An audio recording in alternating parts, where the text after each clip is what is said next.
ಸ್ಕೂಲ್ನಲ್ಲಿ ಇದ್ದಂಥ ರೇಪ್ ಆದಂಥ ಹುಡುಗಿಗೆ ನ್ಯಾಯ ಸಿಗೋಷ್ಟರಲ್ಲಿ ಅವಳು ಮುದುಕಿಯಾಗ್ಬಿಟ್ಟಿರ್ತಾಳೆ. Yes, the Ajmer sex scandal. ಇವತ್ತೊಂದು ಮದುವೆ ಆಗಬೇಕಾದ್ರೆ ಒಂದು ಹುಡುಗಿ ಬಗ್ಗೆ ವಿಚಾರಿಸೋದನ್ನ ನೋಡಿರ್ತೀವಿ. ಹುಡುಗಿ ಏನು ಓದಿದಾಳೆ, ಅವ್ರ ಫ್ಯಾಮಿಲಿ ಬ್ಯಾಕ್ಗ್ರೌಂಡ್ ಅದೆಲ್ಲ. ಬಟ್ 1990s ಅಜ್ಮೀರ್ದಿಂದ ಯಾರಾದರೂ ಹುಡುಗಿರು ಮದುವೆ ಆಗಬೇಕು ಅಂತ ಪ್ರಪೋಸಲ್ ಬಂದರೆ ಆ ಹುಡುಗಿ ಫೋಟೋ ತಗೊಂಡು ಕೇಳ್ತಿದ್ರಂತೆ ಆ ಹುಡುಗಿ ಮೇಲೆ ರೇಪ್ ಆಗಿದೆ ಇಲ್ವಾ ಅಂತ. ಯಾಕಂದರೆ 1990ರಿಂದ 92ರವರೆಗೆ ಅಜ್ಮೀರದಲ್ಲಿ 250ಕ್ಕಿಂತ ಹೆಚ್ಚು ಹುಡುಗಿಯರ ಸಿಸ್ಟಮ್ಯಾಟಿಕಲಿ ಬಲಾತ್ಕಾರ ನಡೆಯುತ್ತೆ.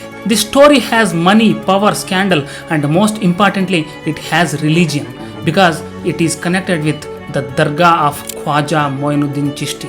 ಇದು ಶುರುವಾಗಿದ್ದು ಒಂದು ಹುಡುಗಿ ಅಜ್ಮೀರದ ಕಾಂಗ್ರೆಸ್ ಪಾರ್ಟಿಗೆ ಸೇರಬೇಕು ಅಂತ ಅನ್ಕೊಂಡಾಗ ಅವಳ ಫ್ರೆಂಡ್ ಒಬ್ಬ ಅವಳಿಗೆ ನಾಸಿಫ್ ಚಿಶ್ತಿ ಅಂಡ್ ಫಾರೂಕ್ ಚಿಶ್ತಿನ ಪರಿಚಯ ಮಾಡಿಸ್ತಾರೆ. ಅಂಡ್ ಅವರು ಅವಳನ್ನ ಕಾಂಗ್ರೆಸ್ ಪಾರ್ಟಿಗೆ ಸೇರೋಕೆ ಹೆಲ್ಪ್ ಮಾಡ್ತೀವಿ ಅಂತ ನಂಬಿಸ್ತಾರೆ. ಅಂಡ್ ಒಂದು ದಿನ ಆ ಹುಡುಗಿ ನಡ್ಕೊಂಡು ಸ್ಕೂಲ್ಗೆ ಹೋಗ್ಬೇಕಾದ್ರೆ ಇವರಿಬ್ರು ಒಂದು ವ್ಯಾನ್ನಲ್ಲಿ ಬಂದು 10 ಡ್ರಾಪ್ ಮಾಡ್ತೀವಿ ಅಂತಾರೆ. ಅಂಡ್ ಅವಳನ್ನ ಸ್ಕೂಲ್ ಬದಲು ಅವರ ಫಾರ್ಮ್ ಹೌಸ್ಗೆ ಕರ್ಕೊಂಡು ಹೋಗ್ತಾರೆ. ಅಂಡ್ ಅವಳನ್ನ ಸಾಯಿಸ್ತೀನಿ ಅಂತ ಹೆದರಿಸಿ ಅವಳನ್ನ ಸೆಕ್ಷುವಲಿ ಅಸಾಲ್ಟ್ ಮಾಡ್ತಾರೆ.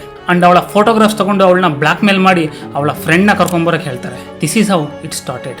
ಹತ್ತತ್ರ 250ಕ್ಕಿಂತ ಹೆಚ್ಚು ಹುಡುಗಿಯರನ್ನ ಬ್ರೂಟಲಿ ರೇಪ್ ಅಂಡ್ ಬ್ಲ್ಯಾಕ್ ಮೇಲ್ ಮಾಡ್ತಾರೆ.